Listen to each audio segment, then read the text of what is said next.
إن الحمد لله نحمده ونستعينه ونستغفره ونؤمن به ونتوكل عليه ونعوذ بالله من شرور أنفسنا ومن سيئات أعمالنا من يهده الله فلا مضل له ومن يضلله فلا هادي له وأشهد أن لا إله إلا الله وأشهد أن محمدا عبده ورسوله أما بعد أعوذ بالله من الشيطان الرجيم بسم الله الرحمن الرحيم يا أيها الناس اتقوا ربكم الذي خلقكم من نفس واحدة وخلق منها زوجها وبث منهما رجالا كثيرا ونساء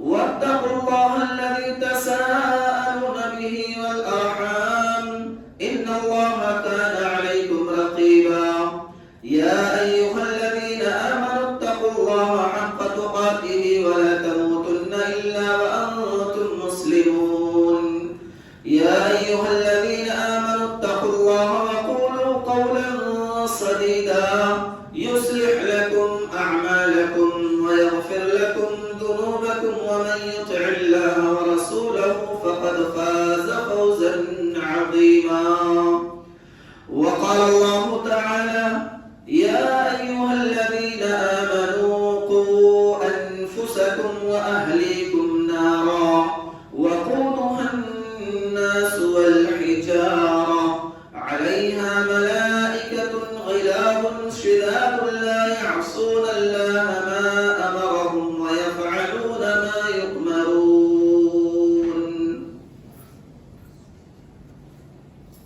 معزز حاضرین جمعہ، ہر قسم کی تعریف، بڑائی، بزرگی، کبریائی، حمد و ثنا اس اللہ رب العالمین کے لیے جو دونوں جہان کا خالق ہے، مالک ہے، مربی. درود و سلام نازل ہو نبی آخر الزمان جناب محمد عربی صلی اللہ علیہ وسلم پر، جس نبی معزز نے ہمیں دین کی تعلیمات سے روشناس کرایا ہے. انہی کی تعلیمات میں سے ایک تعلیم جو آج ہمارے خطبہ جمعہ کا موضوع ہے. گزشتہ خطبہ جمعہ والدین کے حقوق کے تعلق سے تھا، اور یہ خطبہ جمعہ اولاد کے حقوق، اولاد کی تربیت کے چند اہم پہلو جو ہمیں جاننی از حد ضروری ہے. اور حالات بھی اس بات کا تقاضا کرتے ہیں کہ اس پرفتن اور پرآشوب دور میں جہاں ہر طرح کی بیماریاں، برائیاں جنم لے رہی ہوں، وہاں اپنے اولاد کی تربیت از حد ضروری ہے. اللہ رب العالمین سے گوشے گزار ہیں اللہ تعالی ہمیں حق سچ کہہ سکنے، سب سے پہلے ہم کو اور ہم تمام لوگوں کو اس پر عمل کرنے کی توفیق عطا فرمائے.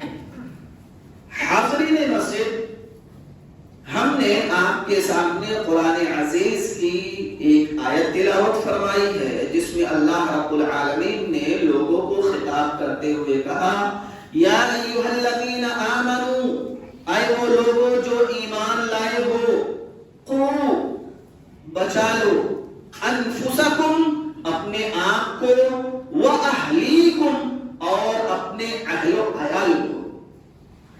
کس سے بچانا ہے؟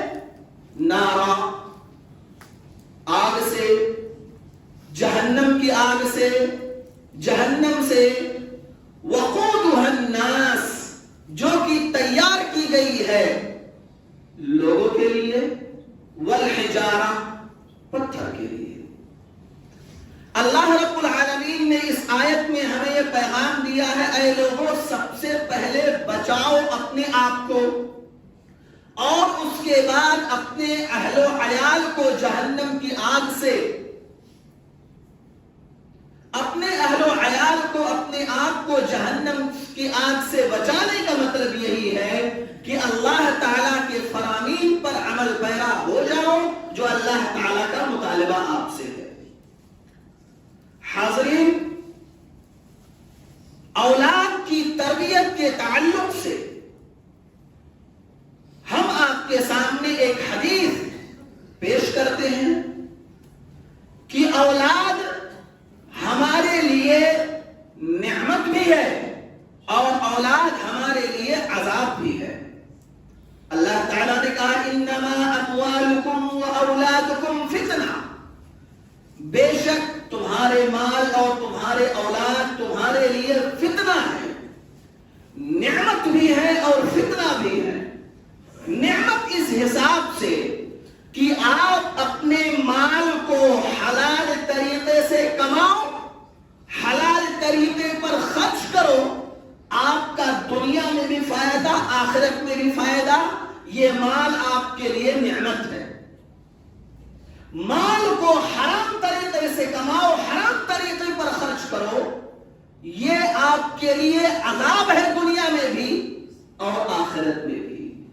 ٹھیک اسی طرح اگر ہم نے اپنی اولاد کی نگہبانی، اس کی تعلیم، اس کی تربیت کا خیال کیا بچپن میں، تو یہ اولاد ہمارے لیے اس دنیا میں کسی نعمت سے کم نہیں، کیونکہ یہی اولاد آگے چل کر کے ہمارے لیے سہارا بنے گی اور ہمارے اس دنیا سے چلے جانے کے بعد یہی اولاد ہمارے لیے دعا کرے گی اور انسان اللہ تعالیٰ سے سوال کرے گا، یا اللہ ہم نے جو کیا تھا اس کا بدلہ تو ہمیں مل گیا، لیکن اس کے بعد یہ ہمارے درجات کیوں بلند ہو رہے ہیں؟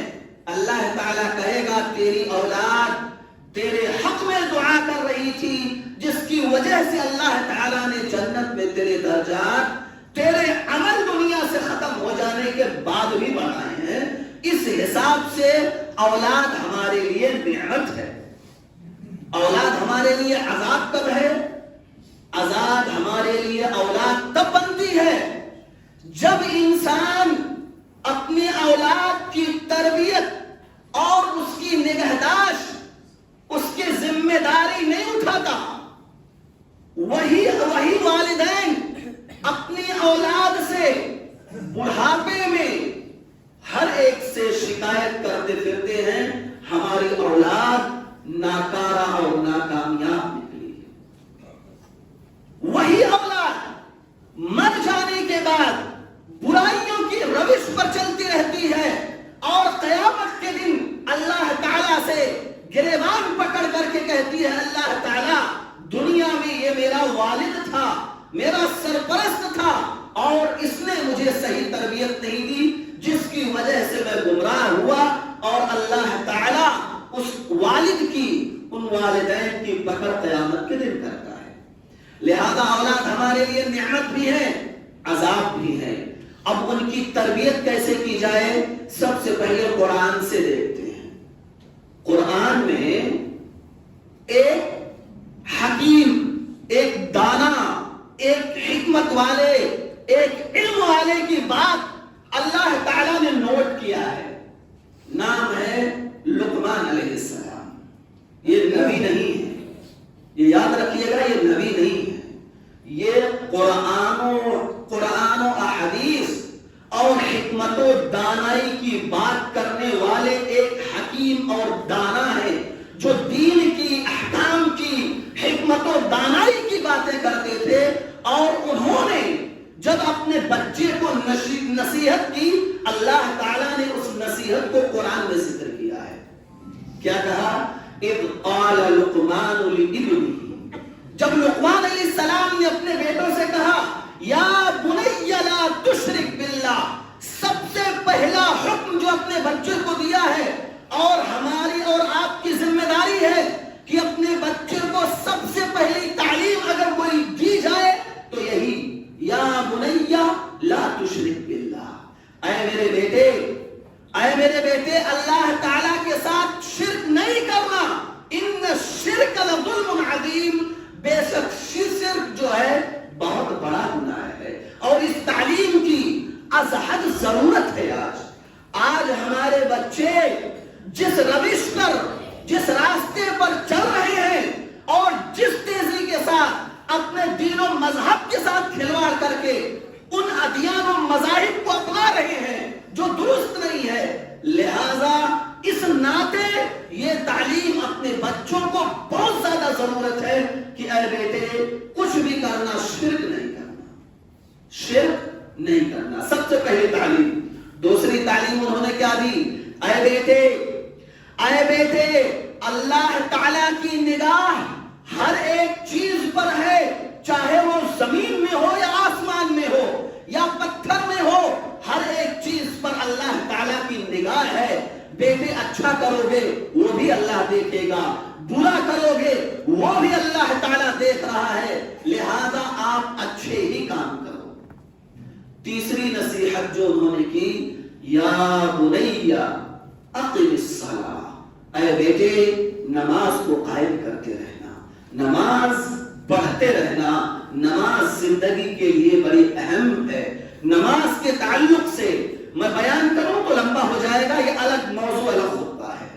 اس کے بعد انہوں نے حکم دیا وَأْمُرْ بِالْمَعْرُوفِ، اے بیٹے ہمیشہ بھلائی کا حکم دینا، وَانْهَ عَنِ الْمُنْكَرِ، اور برائی سے روکتے رہنا.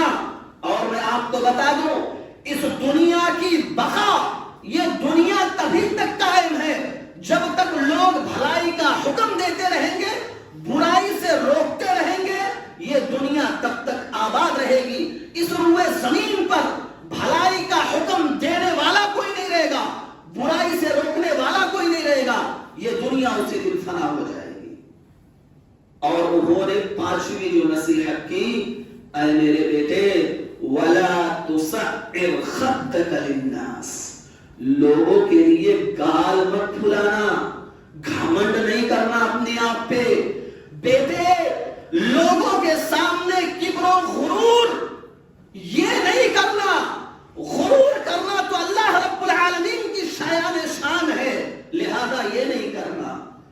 چھٹی نصیحت جو انہوں نے اپنے بیٹے کو کی، کہا وَلَا تَمْشِ فِي الْأَرْضِ مَرْحًا، اے بیٹے زمین پر جب چلنا نرم چال چلنا.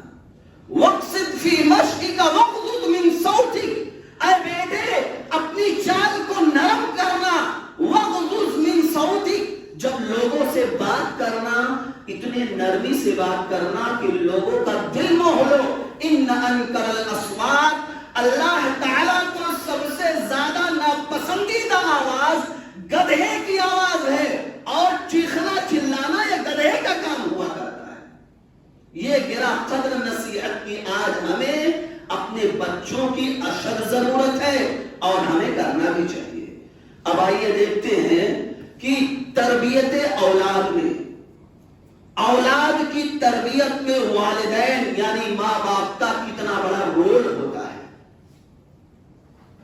اور خصوصاً میری یہ نصیحت میرے ہم عمر لوگوں کے لیے ہے جن کے بچے ابھی بہت چھوٹے ہیں. بچے اور بچوں کا ذہن بالکل قسم واللہ کوڑا اور صاف شفاف کاغذ ہے، جو لکھ دو گے وہی نقش ہو جائے گا. مثال کے طور پر جیسے کہ ایک درخت جو ابھی نکل رہا ہے، ابھی چھوٹا سا ہے، اگر اس کو آپ دشا دے دیں، تھوڑا سا ایسے موڑ دیں کہ یہ جانب سے یہ بڑا ہو، وہ درخت مڑ جائے گا اور اسی جانب سے بڑا ہوگا. ایسے بچے ہوتے ہیں، بچوں کا دماغ ایسے ہوتا ہے، صاف کاغذ ہے، جو لکھ دو بچے وہی کریں گے. اسی وجہ سے تو نبی صلی اللہ علیہ وسلم نے کہا ما من مولود یولد علی الفطرہ، کوئی بھی آدمی نہیں پیدا ہوتا ہے مگر فطرت اسلام پہ. بچے کی پیدائش فطرت اسلام پہ ہوتی ہے، عین دین پہ وہ پیدا ہوتا ہے. فابواہ یحودانہ، اس کے والدین اسے یہودی بناتے ہیں، اور یونصرانہ، اس کے اولاد اس کے والدین او یمجسانہ، اسی کے والدین اسے مجوسی بناتے ہیں اور اسی کے والدین اسے دیندار بناتے ہیں، یہ آپ کے اوپر ہے۔ لہذا اولاد کی تربیت میں والدین کا بڑا اہم رول ہوتا ہے، اور یہ مت سوچو کہ ہم نے بحیثیت باپ، جو یہ سوچتے ہیں نا کہ ہم باپ ہیں، ہم نے بچہ پیدا کر دیا ہے، اب ماں کے حوالے کر دو، ماں دیکھے بھالے، ہم تو نکل گئے کمانے۔ یہ کس نے پڑھا دیا آپ کو؟ یہ کس نے بتا دیا آپ کو کہ آپ کا اس میں کوئی ہاتھ نہیں، آپ کا اس میں کوئی رول نہیں ہے؟ گمراہی میں ہو آپ۔ والد کے لیے ضروری اتنا ہے جتنا ماں کے لیے ضروری ہے کہ اپنی اولاد پر دھیان دے، اتنا ہی ضروری ہے۔ آئیے دیکھتے ہیں کچھ واقعات کی روشنی میں، پھر ہم بات آگے بڑھاتے ہیں۔ نبی صلی اللہ علیہ وسلم غالباً نام میں بھول رہا ہوں، حسن یا حسین، دونوں میں سے کسی ایک کو لے کر جا رہے تھے۔ تربیت دیکھو، تربیت لے کر جا رہے تھے، راستے میں کھجور گری ہوئی تھی، اٹھا کے منہ میں ڈال لیا۔ نبی صلی اللہ علیہ وسلم نے فوراً تربیت دیتے ہوئے کہا، اے بیٹے، کخ تھوک دو اسے۔ آپ کو معلوم نہیں بیٹے کہ صدقہ آل محمد کے لیے جائز نہیں ہے، گری ہوئی چیز تھی، نامعلوم ہے، ہو سکتا ہے کہ صدقے کی نہ رہی ہو، لیکن بچے کو تعلیم دینا ہو سکتا ہے کہ صدقے کی بھی ہو، گری ہو۔ لہذا نبی صلی اللہ علیہ وسلم نے تربیت دیتے ہوئے کہا، اے بیٹے اسے تھوک دو، کہ آپ کو معلوم نہیں کہ صدقہ آل محمد کے لیے جائز نہیں ہے۔ تعلیم۔ ایک واقعہ، امام ربیعہ امام مالک کے استاد ہیں، ان کے والد جب امام ربیعہ پیٹ ہی میں تھے، واقع ان کے والد دین اسلام کی جنگ کے لیے نکل گئے تھے۔ فتوحات کا سلسلہ چلتا رہا، تقریباً 25 سال بعد وہ واپس آئے، اپنے گھر پہ پہنچے اور اپنے نیزے سے گھر کی دروازے پر دستک دیا۔ بیٹے امام ربیعہ نے، اس وقت کے سب سے بڑے محدث، مسجد نبوی میں بیٹھ کر لوگوں کو درس دینے والے، دروازہ کھولتے ہیں، پوچھتے ہیں ہاں بھائی کون؟ وہ جواب دیتے ہیں کہ آپ میرے گھر میں کیا کر رہے ہو؟ وہ کہتے ہیں یہ گھر تو میرا ہے۔ ابھی یہ بات چل ہی رہی تھی، باپ نہ بیٹے کو پہچان رہا ہے، بیٹا نہ باپ کو پہچان رہا ہے۔ یہ بات چل ہی رہی تھی کہ لوگوں میں شور ہو گیا کہ امام ربیعہ سے کوئی بحث ہو گئی ہے، لوگ جمع ہوئے۔ بعد میں یہ پتا چلا کہ یہ میرا ہی بیٹا ہے۔ لوگ وہ دونوں آپس میں باپ اور بیٹے بڑے خوشی کے ساتھ ملے، اور جنگ پہ جانے سے پہلے باپ نے ماں کو کچھ اشرفیاں دی تھی کہ اسے سنبھال کے رکھنا۔ تھوڑی دیر بعد جب اطمینان ہوا، بیٹا مسجد نبوی کے لیے نکل گیا درس دینے، اچھا سا لباس پہنا، صافہ جو ہوتا ہے باندھا، اچھی سی پگڑی، اور مسند رسول اللہ صلی اللہ علیہ وسلم پر بیٹھ کر لوگوں کو درس دے رہے ہیں۔ باپ ادھر ماں سے پوچھ رہا ہے اشرفیوں کے بارے میں کہ جو میں نے تم کو دیا تھا، کہا آپ کی اشرفیاں سلامت ہیں، آپ جائیں نماز پڑھ کے آئیں۔ عصر کا وقت تھا، نماز کے بعد دیکھا کہ ایک آدمی مسجد نبوی میں بیٹھ کر لوگوں کو درس دے رہا ہے، حکمت و دانائی کی باتیں کر رہا ہے۔ وہ اچھے اور عمدہ لباس کی وجہ سے پہچان نہ سکے، قریب جا کر دیکھا تو خود کا بیٹا ہے، اور سینہ خوشی کے مارے بھر گیا۔ واپس آئے اور بیوی سے کہا، اے میری بیوی، میں نے جب دیکھا اپنے بچے کو کہ اتنی بہترین باتیں لوگوں کو سمجھا رہا ہے، میرا سینہ خوشی کے مارے بھرا جا رہا ہے۔ بیوی نے کہا، اے میرے شوہر، یہ جو اشرفیاں آپ نے دی تھیں، میں نے اسی کی تعلیم پہ خرچ کیا ہے۔ آج وہ آپ کی کمائی ہے اشرفیاں، جو وہ بچہ تعلیم دے رہا ہے۔ اب بتاؤ میں نے اشرفیوں کا صحیح استعمال کیا یا غلط؟ کہا، ہے میری بیوی، ان اشرفیوں کا کیا مول کہ میرا بیٹا مسجد نبوی میں بیٹھ کر لوگوں کو درس دے۔ یہ تربیت ہوتی ہے، تربیت کی اشد ضرورت ہے۔ اور میرے بھائی، میں آپ کو بتاؤں، یہ واقعات کی بات آئی، تربیت کی بات آئی، تو خود کا مشاہدہ کیا ہوا، آنکھوں دیکھا حال میں آپ کو سنانا چاہتا ہوں۔ جب میں شہر چنئی کے اندر پڑھا رہا تھا. شہر چنئی، تربیت دیکھیے، میں تربیت کے حوالے سے واقعہ ذکر کر رہا ہوں. پڑھا رہا تھا، موبائل کے ریچارج کی ضرورت کی وجہ سے میں دکان پہ گیا. میں نے اس سے کہا ریچارج کرنے کے لیے. اس کا چھوٹا سا بچہ، اتنا بڑا، ابھی اچھے سے وہ چلنا سیکھا تھا، اچھے سے چلنا سیکھا تھا. وہ اپنے بچے کو کہہ رہا ہے دکاندار کہ بیٹے آپ کی سائیکل آ گئی ہے، وہاں دکاندار فٹنگ کر رہا ہے، جا کر دیکھو. میں نے دکاندار سے کہا کیا تعجب والی بات ہے یار، اتنا چھوٹا بچہ آپ نے اس کو ایسے بھیج دیا. دکاندار دیکھو کیا بول رہا ہے، یہاں رہے گا، اگر موبائل دیکھے گا، اسی میں بزی رہے گا، وہاں اس کی سائیکل فٹ ہو رہی ہے، اسے خوشی بھی ملے گی کہ میری سائیکل فٹ ہو رہی ہے. اس کے دماغ میں یہ بات بیٹھے گی کہ اس کا چین کیسے فٹ ہوتا ہے، اس کا نٹ بولٹ کیسے ٹائٹ ہوتا ہے، اس کا سٹینڈ کیسے کھڑا ہوتا ہے. وہاں جا کے وہ کچھ سیکھے گا. یہاں رہے گا، موبائل میں بزی رہے گا. جب والدین اپنے بچوں کے تئیں اتنا فکر مند ہوں گے تو بچے کامیاب ہوا کرتے ہیں، تو بچے کامیاب ہوا کرتے ہیں. ہم اپنے اولاد کے تئیں اتنے فکر مند نہیں ہیں کہ اس کی تعلیم پر اتنا دھیان دیں. ہمارا عالم بہت زیادہ گرا کچلا ہے، بہت زیادہ. غیر اقوام کی حال میں بتاؤں، وہ اپنے بچوں کی تعلیم و تربیت کے لیے لگے رہتے ہیں. ہماری اپنے بچوں کی ملاقات اتوار ہوتی ہے. باپ رات بھر کام کیا، 11 بجے گھر گیا، بچہ سو چکا ہے، ملاقات نہیں ہوئی. صبح سو رہا ہے باپ، بیٹا 6 بجے اٹھا، اسکول چلا گیا. ملاقات کب ہوئی؟ جب بیٹے کی چھٹی ہو، باپ کی چھٹی ہو. سنڈے کو باپ بیٹے ملتے. تربیت ہوگی اس سے، اس کو تربیت کہتے ہیں. ہم نے تعلیم کے میدان میں اپنے بچے کو کیا دیا ہے، کیا کیا ہے؟ ہم نے کچھ نہیں. ہمارا بچہ آج نہ ٹیکنالوجی میں آگے ہے، ہمارا بچہ نہ دینی معاملات میں آگے ہے، کچھ بھی نہیں ہے. تعلیم کے میدان میں ہم نے کچھ نہیں دیا، اس کو کچھ نہیں دیا. وہی دوسری قومیں اتنی فکر مند ہیں کہ صبح میں آپ کو مشاہدہ کرواتا ہوں، فجر کی نماز پڑھو اور نکلو روڈ پر، آپ کو 100 لوگوں کو دکھلاتا ہوں جس میں سے 95 لوگ غیر قوم کے لوگ ہیں جو اٹھ کر اپنے بچوں کے لیے محنت کرتے ہیں. ہم نے کیا کیا اپنے بچوں کے لیے؟ یہاں تک اپنے بچے کو اس لائق نہیں بنایا، اس لائق نہیں بنایا کہ مر جائیں تو ہمارا بچہ ہمیں نہلا سکے، جو شریعت کے حساب سے کفن پہنا سکے، جنازہ پڑھا سکے. ہم نے اپنے بچے کو نماز کی دعا بھی نہیں سکھائی ہے. قرآن پڑھنا، یاد کرنا وہ دور کی بات ہے.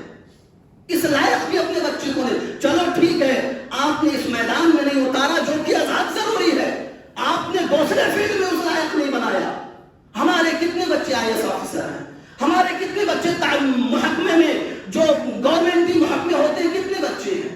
پڑھو تو صحیح، پڑھو گے آپ کی قابلیت آپ کو لوگوں کو لینے پر مجبور کرے گی. کیا دیا ہے ہم نے اپنے بچوں کو تعلیم کے نام پر؟ کچھ نہیں دیا. تعلیم بڑی ضروری ہے. تعلیم و ترقی، افسوس کہ تعلیم و ترقی میں ہے پیچھے. افسوس کی تعلیم و ترقی میں ہے پیچھے. جس قوم کا آغاز ہی اقرا سے ہوا ہے، اقرا بسم ربک الذی خلق، یہ اسلام کی سب سے پہلی تعلیم، قرآن کی سب سے پہلی آیت کہ پڑھو، اور اسی میں مسلمان پیچھے. اولاد کی تربیت اور تعلیم بڑی ازحد ہے. وقت کی قلت کی وجہ سے میں آگے بڑھ رہا ہوں. دوسری چیز، والدین کے لیے ضروری ہے کہ اپنے اولاد پر خرچ کریں. کنجوسی اور بخیلی سے کام نہیں چلے گا. مسلم کتاب الزکات، راوی حدیث حضرت ابو ہریرہ رضی اللہ تعالی عنہ، وہ بیان فرماتے ہیں کہ نبی صلی اللہ علیہ وسلم نے کہا کہ جو تم مال اللہ کے راستے میں خرچ کرتے ہو، جو پیسہ تم غلام کو آزاد کرنے میں خرچ کرتے ہو، جو پیسہ تم صدقہ کرتے ہو، اور جو پیسہ تم اپنے بیوی بچوں پر خرچ کرتے ہو، ان میں سے سب سے بہتر پیسہ وہ ہے جو آپ نے اپنے اہل و عیال بیوی بچوں پر خرچ کیا ہے. صحیح مسلم کی حدیث ہے, کتاب زکات میں اٹھا کر دیکھ سکتے ہیں. سب سے بہتر خرچہ وہ ہے جو انسان اپنی بیوی بچوں پر خرچہ کرے. اور ہم مسلمان نوجوان, ابھرتی ہوئی جوانی, نئی شادی شدہ, نئے نئے بچوں کے باپ کا عالم بتاؤں, برا نہ لگے آپ کو, ہمارے خرچ دوستوں کے ساتھ کہاں پارٹی دے رہا ہے, فاؤنٹن ہوٹل, سنایا ڈھابا, کیا کھانا ہے, کیک, فوڑ کے, سگریٹ. سیٹ کیسے بنے گا جب تک چونا اسے نہیں کاٹے گا؟ کیسے سیٹ بنے گا وہ؟ آپ اپنے بچے کو چور بنا رہے ہو. قسم اللہ, بیوی بچوں پر نہیں خرچہ کرو گے, وہ بچہ چور بنے گا, چور. ضرورت نہیں پوری ہوگی, چوری کرے گا وہ. آپ اپنے بچے کو بھیک منگا بنا رہے ہو. بھائی نہیں پوری ہوگی دوسرے سے مانگے گا وہ. اپنی یہ جیب کی گرمی بیوی بچوں پہ دکھاؤ, دوسرے کو دکھا کے سیٹ مت بنو. جب اس کی گرمی بچوں پر دکھاؤ گے تو بچوں کی تربیت ہوگی, بچوں کی تربیت ہوگی. اور سب سے بہترین خرچ وہی ہے جو بیوی بچوں پہ کیا جائے. کہاں کی گمراہی میں ہم ہیں کہ دوستوں کے ساتھ نکل گئے کھانے, بیوی بچے بچا ہوا شام کا دال چاول کھا رہے ہیں, باپ بیچارہ نکل گیا ڈھابا کھانا کھائیں. کہاں کی گمراہی میں مبتلا ہے مسلمان اور نوجوان عمر کے وہ باپ جو ابھی نئے نئے باپ بنے ہوئے ہیں. تیسری چیز, اولاد کی تربیت کے لیے ضروری ہے کہ آپ اپنے بچے کو وقت دو. وقت دو آپ اپنے بچے کو. بچے کو وقت نہیں دو گے, بچہ کچھ نہیں سمجھے گا.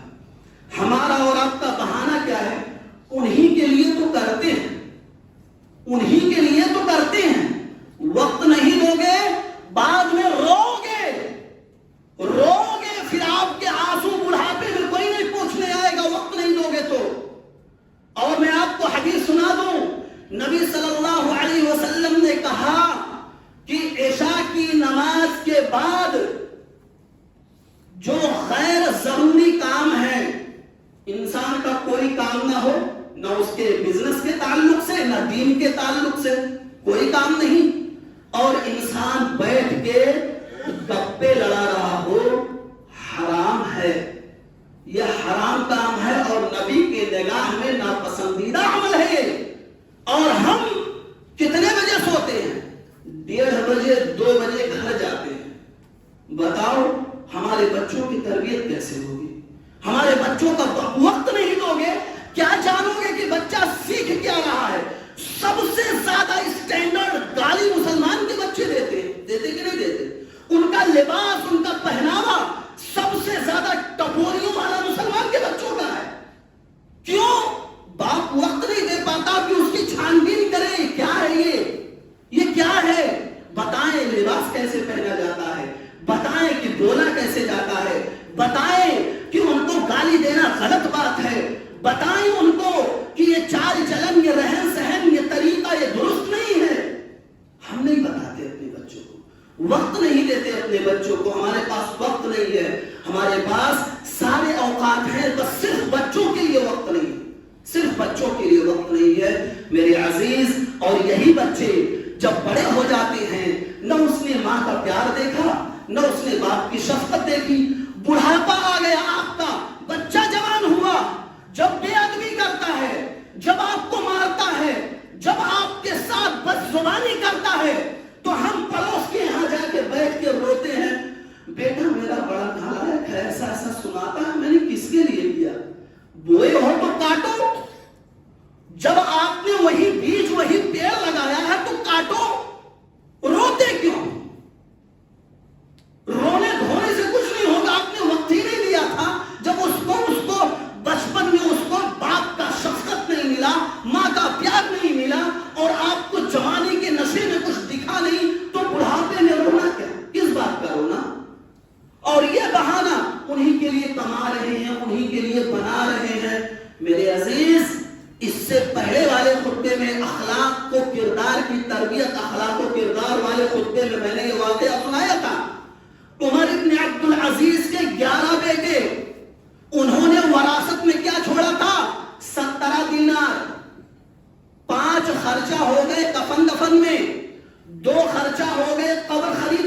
زمین بچا کتنا 10 وہی بچوں میں تقسیم ہوا تھا. بیٹے کتنے تھے 11. بیٹے کتنے تھے ایک دینار بھی نہیں آیا تھا. لیکن مرتے وقت انہوں نے کہا تھا میں اپنے بچوں کو وہ تعلیم و تربیت دے کے جا رہا ہوں, اگر اسی پر وہ قائم و دائم رہے تو دنیا ان کے قدموں میں ہوگی, ورنہ میں ان کو لاکھ دے کر چلا جاؤں کوئی مول نہیں, سب کچھ ختم ہو جائے گا. اور دیکھا گیا کہ جن لوگوں نے جمع کیا تھا ملک بن مروان کے لڑکے, جن کے باپ نے وراثت میں بہت سارا پیسہ چھوڑا تھا, بہت دھن دولت چھوڑی تھی, اس کے بچے آخر عمر میں بھیک مانگتے نظر آئے. اور عمر ابن عبدالعزیز کے بیٹے اللہ کے راستے میں جہاد میں 70-100 گھوڑے دیتے نظر آئے. لاکھ کما کے دے دو, کسی کام کا نہیں ہے وہ, جب آپ نے اسے تعلیم و تربیت نہیں دی ہے. وہی بچہ تعلیم نہیں دو گے, اسٹیشن پہ جائے گا فارم بھرنے, قلم نہیں ہے, بہت ایک فارم بھر دیو. کیا دیا ہے ہمیں اپنے بچے, کیا دیا ہے؟ اپنے بچوں کو رسوا مت کرو. آخری بات اور بہت اہم بات پورے خطبے کا خلاصہ, آپ اپنے بچے کے لیے دعا کریں. آپ اپنے بچے کے لیے دعا کریں. نبیوں کا سلسلہ دیکھ لیجئے, وہ اپنے بچوں کے لیے ہمیشہ دعا کیا کرتے تھے. ابراہیم علیہ السلام اولاد کی تمنا کر رہے ہیں, دعا مانگ رہے ہیں, رب حب لی من الصالحین, اے اللہ تعالیٰ مجھے کوئی اولاد عطا کر تو صالح ہو, نیک ہو. زکریا علیہ السلام اللہ تعالیٰ سے دعا کر رہے ہیں, یرثنی ویرث من آل یعقوب وجعلہ رب رضیا, اے اللہ تعالیٰ ایسی اولاد عطا کر جو میرا وارث ہو, آل یعقوب کا وارث ہو. اللہ تعالیٰ وجعلہ رب رضیا, اسے ایسا بنا میرے اللہ کہ وہ رب سے راضی ہو جائے, رب اس سے راضی ہو جائے. اور ابراہیم علیہ السلام نے جب دعا کیا, اے اللہ تعالیٰ میری اولاد کو میری آنکھوں کی ٹھنڈک بنا, اللہ تعالیٰ نے بنایا اور کہا اے ابراہیم ہم آپ کو اس دنیا کا امام بنانا چاہتے ہیں. ابراہیم علیہ السلام نے دعا کے لیے ہاتھ اٹھا دیا, قال ومن ذریتی, اے اللہ تعالیٰ تو نے یہ عہدہ, یہ منصب, یہ عزت جو ہمیں دی ہے, ومن ذریتی, اللہ تعالیٰ میری آل اولاد کا کیا ہوگا, ان کا کیا ہوگا. طلب دیکھو ایک باپ کی اپنے بیٹے سے کتنا طلب ہے. اللہ تعالیٰ نے بھی وعدہ کر دیا, لا ینال عہد الظالمین, اے ابراہیم اللہ تعالیٰ کا وعدہ ظالموں سے نہیں ہے. اگر یہ راہ راست پر رہیں گے, ان کو ہم نبوت سے سرفراز کرتے رہیں گے. تاریخ اٹھا کر دیکھ لو کہ ابراہیم علیہ السلام سے لے کر نبی صلی اللہ علیہ وسلم تک جتنے انبیاء آئے ہیں, سب کا سلسلہ جا کے ابراہیم علیہ السلام سے ملتا ہے, سب کا سلسلہ جا کے وہیں سے ملتا ہے. یہ باپ کی اپنے بیٹوں کے لیے دعا کا اثر ہے, دعا کا اثر ہے. اور میں بتاؤں, جب آپ اپنے اولاد کے لیے دعا کریں گے تو وہی حدیث میں پیش کرتا ہوں, اذا مات الانسان, جب انسان مر جاتا ہے, انقطع عملہ الا من ثلاث, سارے راستے دنیا سے ختم ہو جاتے ہیں نیکی پہنچنے کے سوائے 3 چیز کے. الا من ثلاث, 3 ایسا راستہ ہے کہ مرے ہوئے انسان کو نیکی پہنچائی جا سکتی ہے. 3 راستہ, صدقۃ جاریہ, اس کے لیے اللہ کے راستے میں صدقہ دیا جائے, او علم ينتفع به, اس نے کسی کو علم سکھایا ہے, وہ دوسرے کو پڑھا رہا ہے, وہ تیسرے کو پڑھا رہا ہے, جب تک یہ سلسلہ چلتا رہے گا اسے نیکی ملتی رہے گی. تیسری بات او ولد صالح يدعو له, وہ نیک تعلیم و تربیت یافتہ لڑکا جو باپ کے انتقال کے بعد باپ کے والد کے والدین کے حق میں دعا کرے گا وہ, اور اللہ تعالیٰ اسی کے بدولت اس والدین جو دنیا سے جا چکے ہیں ان کے درجات کو بلند کرے گا. اللہ تعالیٰ سے وہ پوچھے گا, اللہ تعالیٰ یہ میرے درجے کیوں بلند ہو رہے ہیں دھیرے دھیرے. اللہ کہے گا تیرا لڑکا جسے تو نے تعلیم و تربیت دی تھی تیرے حق میں دعا کر رہا ہے, جس کی وجہ سے ہم تیرے درجات بلند کر رہے ہیں.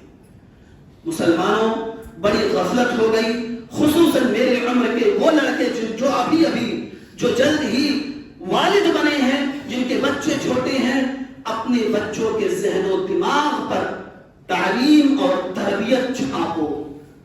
دنیا کی کوئی چیز اور مت چھاپو، کورے کاغذ کو، ننھے پھولوں کو اور ان مستقبل کو، ان فیوچر کو سنوار لو، وقت ہے، ورنہ یہ ہمارے لیے کتنا نقصان دہ ثابت ہوں گے ہم آپ کو نہیں بتا سکتے، نہ اس کا اندازہ لگا سکتے ہیں۔ آخر میں اللہ تعالیٰ سے دعا کرتے ہیں، اے رب ذوالمنن ہمیں اس لائق بنا دے مولا کہ ہم اپنے اولاد کی دین اسلام پر تربیت کر سکیں۔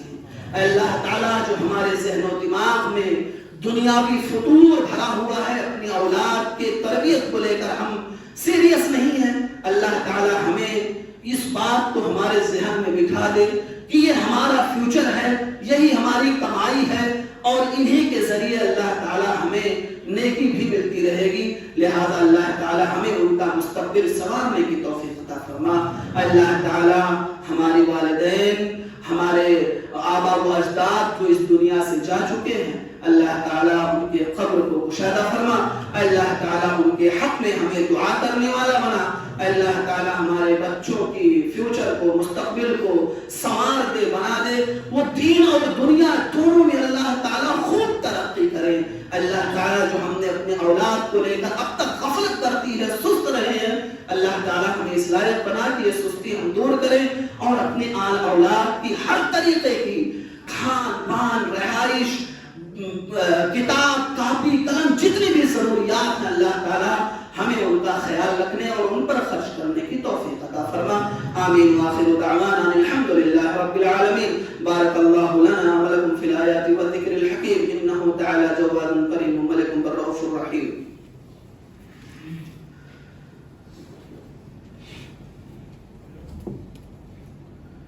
إن الحمد لله نحمده ونستعينه ونستغفره ونؤمن به ونتوكل عليه ونعوذ بالله من شرور أنفسنا ومن سيئات أعمالنا، من يهده الله فلا مضل له ومن يضلله فلا هادي له، وأشهد أن لا إله إلا الله وأشهد أن محمدا عبده ورسوله، أما بعد، اللهم صل على محمد وعلى آل محمد كما صليت على إبراهيم وعلى آل إبراهيم إنك حميد مجيد، اللهم بارك على محمد وعلى آل محمد كما باركت على إبراهيم وعلى آل إبراهيم إنك حميد مجيد۔ عباد الله يرحمكم الله، إن الله يأمركم بالعدل والإحسان وإيتاء ذي القربى وينهى عن الفحشاء والمنكر ولذكر الله أكبر۔ أقيموا الصلاة۔